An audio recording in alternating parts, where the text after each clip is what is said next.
Hey guys, போன சாப்டரோட முடிவுல அந்த நைட்மேர் பீஸ்ட் வந்துட்டு நம்ம ஹீரோவை முழுங்கிருக்கோம். அதுக்கப்புறம் என்னாச்சுங்கிறத இந்த சாப்டர்ல பார்க்கலாம். கதையுடைய ஆரம்பத்திலேயே நம்ம ஹீரோ வந்துட்டு அவங்கிட்ட இருக்க அந்த லோட்டஸ் பஸ்ட் யூட்டிலைஸ் பண்ணி அந்த நைட்மேர் பீஸ்ட பிளாஸ்ட் பண்ணிட்டு வெளியில வரான். ஆக்சுவலா இப்ப நம்ம ஹீரோ கிளியர் பண்ணது நைட்மேர் ஃபேஸ் 3. இதை பார்த்து எக்ஸாமினரும் ஃபேஸ் 3ல இருந்த நைட்மேர் டிஃபீட் ஆனதை பார்த்து ஷாக் ஆகுறாரு. இதே நேரத்துல நம்ம ஹீரோவுடைய மானா வந்துட்டு 0 ரீச் பண்ணிடுது. ஆனா அவங்கிட்ட இருக்க மானா சென்ஸை யூட்டிலைஸ் பண்றதன் மூலியமா ரெய்னான அவனுடைய மானாவை திரும்பவும் ரீஃபில் பண்ண முடியும். ஆனா அதுக்கு அவன் பண்ண வேண்டிய ஒரே விஷயம் அந்த மானா சென்ஸை யூட்டிலைஸ் பண்ணி ஆப்பனண்ட்டை டிடெக்ட் பண்ணணும். இந்த வாட்டி ஃபேஸ் 4ல மொத்தம் 4 நைட்மேர் வரதுனால 40% மானாவை ரீஃபில் பண்ணிடுறான். உடனே எக்ஸாமினரும் இன்கேஸ் அவன் மட்டும் இந்த ஃபேஸ் 4 கிளியர் பண்ணிட்டானா உன்னோட ஓல்ட் ரெக்கார்டை சர்பாஸ் பண்ணிட்டான்னு அர்த்தம் அப்படின்னு ஹிடனை பார்த்து சொல்ல, பதிலுக்கு அவனும் ஜின் தெய்வாவை தவிர்த்து யாருமே இந்த ஃபேஸ் 4 கிளியர் பண்ணதில்ல, இன்னைக்கு இவனுடைய லிமிட் என்னன்னு பாத்துடலாம் அப்படிங்கிறப்போ இதே நேரத்துல நம்ம ஹீரோ வந்துட்டு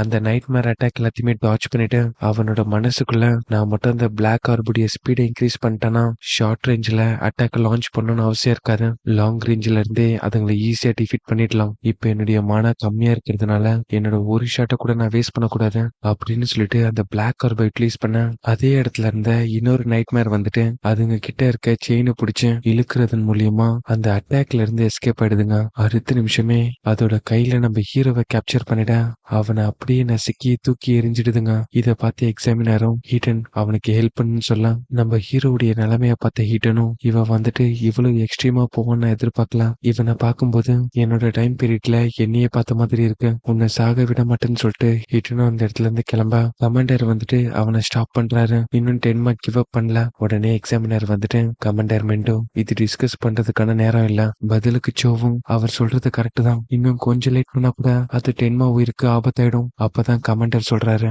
எனக்கு தெரிஞ்சு அவங்கிட்ட இன்னும் ட்ரம் கார்ட்ஸ் இருக்கு. இதை கேட்ட எக்ஸாமினரும் எதை வச்சு சொல்றீங்கன்னு கேட்க அவனோட கண்ணை பாருங்க, அது சாவை அக்செப்ட் பண்ணிக்கிற மாதிரி இல்ல. அப்பதான் ஹீரோவுடைய பெர்ஸ்பெக்டிவ்ல இருந்து காட்டுறாங்க, இல்ல நான் இந்த இடத்துல சாக மாட்டேன், என்னோட கோலே அவனை கொல்றதுதான். ஆக்சுவலா நம்ம ஹீரோ யார பத்தி பேசுறான்னா இந்த மான்ஸ்டர்ஸ் உடைய தலைவன் லிங்கா தான். இதுக்கு முன்னாடி நம்ம ஹீரோ வந்துட்டு அந்த ரெஜி கினுஷித்தவை டிஃபீட் பண்ணதுக்கு அப்புறம் அவனுடைய அனலைஸை வந்துட்டு 99%ல ஸ்டாப் பண்ணிருப்பான். அதை இப்ப ரெஸ்யூம் பண்ணி 100% மெட் பண்றான். இதன் மூலியமா அவனுடைய தண்டர் வேவ் லெவல் 2க்கு போகுது. இதை பார்த்த சோ வந்துட்டு அந்த ப்ளூ லோட்டஸ் திரும்ப வந்துருச்சுன்னு சந்தோஷப்பட இதை பார்த்த ஹிடன் வந்துட்டு இவளுக்கு இதை பத்தி தெரிஞ்சிருக்குன்னா நம்ம கிட்ட எதையோ ஹைட் பண்றாங்க. இதே நேரத்துல ஹீரோடைய ஸ்பீடு வந்துட்டு 10% இன்க்ரீஸ் ஆகுது. அது மட்டும் இல்லாம அவன் ஃபுல்லா ரெக்கவர் ஆயிடுறான். இதை பார்த்த எக்ஸாமினர் வந்துட்டு கொஞ்ச நேரத்துக்கு முன்னாடி தான் அவன் சிவியரான இன்ஜூரில இருந்தான், ஆனா ஃபிராக்ஷன் ஆஃப் செகண்ட்ல எப்படி ரெக்கவர் ஆனான். அது மட்டும் இல்லாம அவனுடைய ஹீலிங் வந்துட்டு ப்ரொஃபஷனல் ஹீலரை விட ரொம்ப ஃபாஸ்டா இருக்கு. இன்னும் எவ்வளவு ஸ்கில்லையும் லேர்ன் பண்ணி வச்சிருக்கான்னு தெரியல.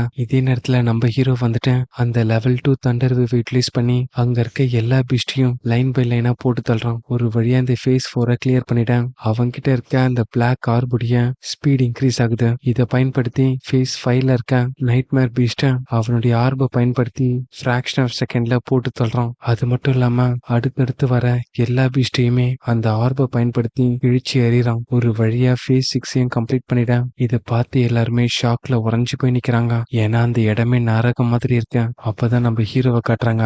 அவன் டிஃபீட் பண்ண அந்த மான்ஸ்டர்ஸ் உடைய பாடி வந்துட்டு மலை மாதிரி குவிஞ்சு கிடக்கு. அதுல டெவில் கிங் மாதிரி நம்ம ஹீரோ உட்காந்துட்டு இருக்கான். அப்பதான் அவனுடைய கண்ணை காட்டுறாங்க. அடுத்த ஃபேஸ்க்காக வெயிட் பண்ணிட்டு இருக்கான். இன்னும் அடுத்த ஃபேஸ் ஸ்டார்ட் ஆகல, என்னோட இற எங்க அப்படிங்கிறப்போ இதை பார்த்து பயந்த எக்ஸாமினரும் அனௌன்ஸ்மெண்ட்டை கொடுக்குறாரு, நீ எல்லாத்தையுமே கிளியர் பண்ணிட்ட டென்மா, ஸ்டாக்ல இருந்த எல்லா செயின்டையுமே நீ வைப் அவுட் பண்ணிட்ட அப்படின்னு சொல்ல இங்கே இந்த சாப்டர் முடியுது. இந்த சாப்டரோட ஆரம்பத்திலேயே இதை கேட்ட நம்ம ஹீரோவும் என்னது அவ்வளவுதானா, நான் இன்னும் நிறைய எதிர்பார்த்தேன், நான் எவ்வளவு பீஸ்ட டிஃபீட் பண்ணன்னு தெரியல, ஆனா என்னால உறுதியா சொல்ல முடியும் அந்த ஜின் டேவாவுடைய ஸ்கோரை இந்நேரத்துக்கு நான் பிரேக் பண்ணிருப்பேன். அது மட்டும் இல்லாம இதை நான் கிளியர் பண்ணதுனால அந்த பிளாக் ஆர்புடைய ஸ்பீட் இன்க்ரீஸ் ஆயிருக்கேன். ஆக்சுவலா அதோட ஸ்பீடு வந்துட்டு 1100ல இருக்கு.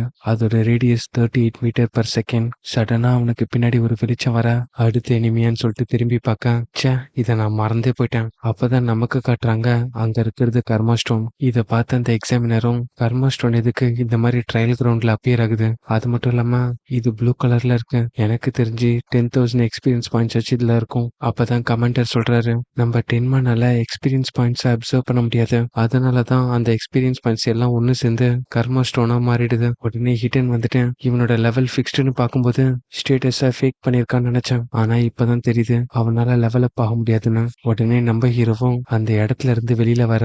ஆக்சுவலா அந்த இடத்துல அவன் ஏர்ன் பண்ண பாயிண்ட் வந்துட்டு 1,06,600 பாயிண்ட்ஸ். உடனே எக்ஸாம் நேரம் டென்மா கிட்ட போயிட்டு உன்னோட பெர்ஃபார்மன்ஸை பார்த்தேன், நீ மட்டும் என் கூட வந்துட்டனா உனக்கு ஒர்த்தான மென்டாரை நான் அரேஞ்ச் பண்ணி தரேன். பதிலுக்கு டென்மாவும் உங்களோட ஆஃபருக்கு தேங்க்ஸ், ஆனா எனக்கு ஆல்ரெடி டீச்சர் இருக்காங்க, அவங்க என்ன ட்ரெயின் பண்ணுவாங்க, ஸோ பிரச்சனை இல்லைன்னு சொல்லலாம். பதிலுக்கு அவரும் நான் சொல்ல வந்தது உனக்கு புரியலன்னு நினைக்கிறேன். உனக்கு டீச்சர் இருந்தாலுமே உன்னை ட்ரெயின் பண்ற அளவுக்கு அவங்க டேலண்டா இருக்கிறதுக்கு வாய்ப்பே இல்ல. என்ன மாதிரி ஒருத்தரை நீ டீச்சரா சூஸ் பண்றது தான் நல்லது. என்கிட்ட இல்லாத ரிசோர்ஸும் இல்ல, எனக்கு தெரியாத பெரிய ஆளுங்களும் கிடையாது. உடனே ஹிடன் வந்துட்டு பரவாயில்ல அவனை ரொம்ப ஃபோர்ஸ் பண்ணாதீங்க, அப்புறம் உங்களை வெறுத்துற போறான் அப்படின்னு சொல்ல. பதிலுக்கு அவரும் நான் அவ்வளவு சீக்கிரம் கிவ் அப் பண்றதா இல்ல, டென்மாவுடைய டேலண்ட யாரோ ஒருத்தன் வேஸ்ட் பண்றதா நான் பார்த்துட்டு இருக்க முடியாது. உடனே ஹீரோ வந்துட்டு ஹிட்டனை பார்த்து நீங்க தானே அந்த கினோஷிதோடைய பாடி கார்டை டேக் கேர் பண்ணிக்கிட்டது, அது ஒன்றும் பெரிய விஷயம் கிடையாது. அவ ரூல்ஸை பிரேக் பண்ணோம், அதனாலதான் மேட்ச்ல நான் வந்துட்டு இன்டர்ஃபியர் ஆனேன். அப்படியே எக்ஸாமினரை பார்த்துட்டு சொல்லவே மறந்துட்டேன், இங்க நடந்த விஷயத்தெல்லாம் வச்சு பார்த்தா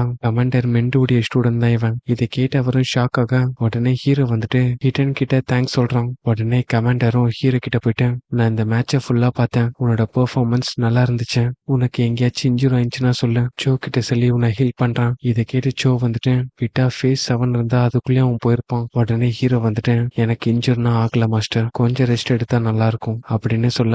உடனே எக்ஸாமினரை பார்த்துட்டு ஜின் தேவாவும் ஃபேஸ் 6 வரைக்கும் கம்ப்ளீட் பண்ணியிருந்தாரான்னு கேட்க. பதிலுக்கு அவரும் அந்த டைம் பீரியட்ல ஃபேஸ் 4 தான் ஃபைனல் ஸ்டேஜா இருந்துச்சு, அதுக்கப்புறம் தான் இதை எக்ஸ்பேண்ட் பண்ணி ஃபேஸ் 6 சேஞ்ச் பண்ணும். எனக்கு தெரிஞ்சு இதுவுமே பத்தாதுன்னு நினைக்கிறேன், நெக்ஸ்ட் டைம் இதை ஃபேஸ் 8 சேஞ்ச் பண்ணணும். உடனே கமாண்டர் வந்துட்டு நீங்க 2 பேரும் மத்தவங்களுடைய மேட்சை வாட்ச் பண்ணுங்க, அவங்க இப்பதான் செகண்ட் ஸ்டேஜா ஆரம்பிச்சிருக்காங்க அப்படிங்கிறப்போ உடனே ரூமிய காட்டுறாங்க.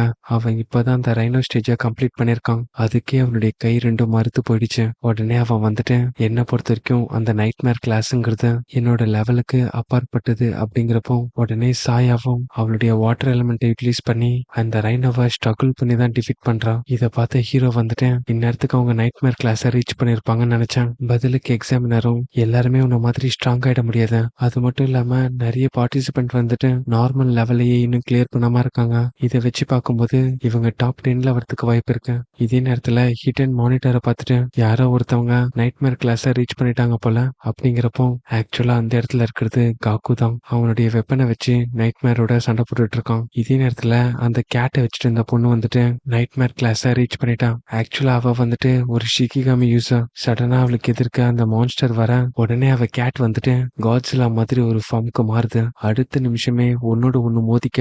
இத பார்த்த ஹீரோ வந்துட்டு ஜோ கிட்ட உன்னோட பட்டர்ஃபிளையும் இந்த மாதிரி ஜெய்சாண்டிக்கா மாறுமான்னு கேட்க.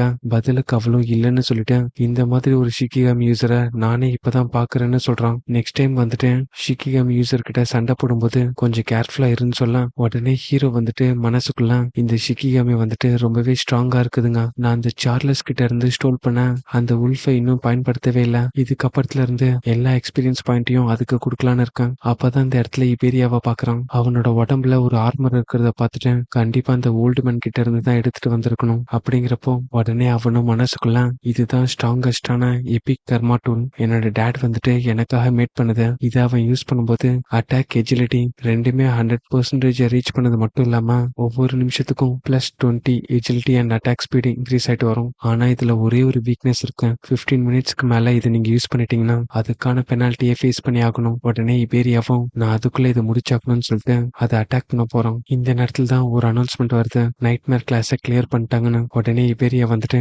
கண்டிப்பா அது டென்மாவா தான் இருக்கணும் அப்படின்னு சொல்லிட்டு ஒரே கிக்ல அதை நாக் அவுட் பண்ணிடுறான். உடனே எக்ஸாமினரும் டாப் 10ல வரவங்களுக்கு தான் இங்க அட்வான்டேஜ் இருக்கு, அதுவும் ஃபர்ஸ்ட் 2 பிளேஸ் அப்ளைன் பண்றவங்களுக்கு ஸ்பெஷல் ரிவார்ட்ஸ் காத்துட்டு இருக்கு. இதை கேட்ட காக்குவும் என்னை விட லீடிங்ல இருக்க அந்த ஒரு பர்சன் ஹேனாவா தான் இருக்கணும், அப்படி பார்த்தா அந்த ஸ்பெஷல் ரிவார்ட்ஸ் எனக்கு தான் சொந்தம். இதே நேரத்துல எக்ஸாமினரும் ரிசல்ட்டை டிஸ்பிளே பண்ண இதை பார்த்து எல்லாருமே ஷாக் ஆகுறாங்க. ஏன்னா டென்மா வந்துட்டு 1,06,000 பிளஸ்ல பாயிண்ட்ஸ் அப்ளைன் பண்ணிருக்கான். ஈவன் தோ ஜின் தேவா கூட 60,000 தான் பாயிண்ட்ஸ் எடுத்திருப்பாரு. உடனே அங்கிருந்த ஒருத்தனும் அந்த நைட்மேர் செயின்ட்டை கில் பண்ணனா 5,000 பாயிண்ட்ஸ் தான் கிடைக்கும். ஆனா அவன் 1 லேக் பிளஸ்ல எடுத்திருக்கானா, எவ்வளவு பீஸ்ட் அவன் டிஃபீட் பண்ணிருப்பான். உடனே காக்குவும் என்னது நான் 3rd பிளேஸா, யார் இந்த டென்மா யூசிக்கு, இதுக்கு முன்னாடி நான் கேள்விப்பட்டது கூட இல்லையே. இதே நேரத்துல ஹேனா வந்துட்டு எப்படியாச்சும் அவன் கூட ஒரு மேட்ச் போடணும். இதை பார்த்த எக்ஸாமினரும் இந்த மொத்த கண்ட்ரிலுமே டென்மா தான் ஃபர்ஸ்ட் ரேங்கிங் எடுத்திருக்கான். இதை கேட்ட இபேரியாவும் பரவாயில்லையே 1 லேக் பாயிண்ட்ஸ் எடுத்துட்டு ஃபர்ஸ்ட் ரேங்க் அப்ளைன் பண்ணிருக்கான். அப்படியே சிரிச்சுக்கிட்டே ஜூம் அவுட் பண்ணி காமிச்சா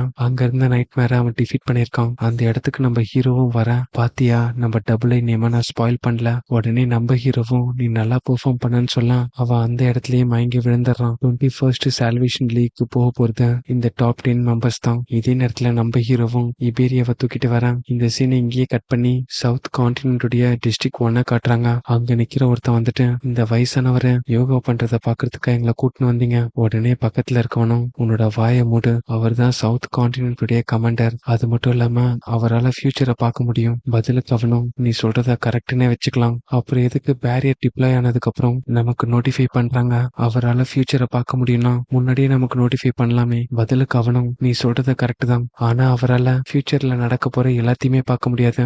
அதுல சர்டின் போர்ஷனை மட்டும்தான் அவரால் பார்க்க முடியும். அதனால தான் நார்த் கமாண்டர் மெண்டோ இசுமாக்கிக்கு ரோல் கொடுத்து ஒரு பில்லரா ஹெல்ப் பண்றாரு. உடனே அந்த ஓல்டு மனம் கத்த ஆரம்பிக்கிறாரு. ஆக்சுவலா இவருடைய பேர் வந்துட்டு பால்கர். உங்களுக்கு ஒன்னும் ஆகலையே அப்படின்னு கூட இருக்கவங்க கேட்க, பதிலுக்கு அவரும், நார்த் கான்டினென்ட் இப்ப டேஞ்சர்ல இருக்க, கூடிய சீக்கிரத்துல ஒரு டிசாஸ்டர் பீஸ்ட் படையே அந்த இடத்துக்கு போக போகுது. அதுங்களுடைய லெவல் வந்துட்டு 100க்கும் மேல இருக்கும் அப்படின்னு சொல்ல இங்கே இந்த சாப்டர் முடியுது. அடுத்தடுத்த சாப்டர் பார்க்கறதுக்கு இந்த வீடியோக்கு ஒரு லைக்கை போட்டு நம்ம சேனலை சப்ஸ்கிரைப் பண்ணிக்கோங்க. அடுத்த சாப்டர்ல உங்களை சந்திக்கிறேன்.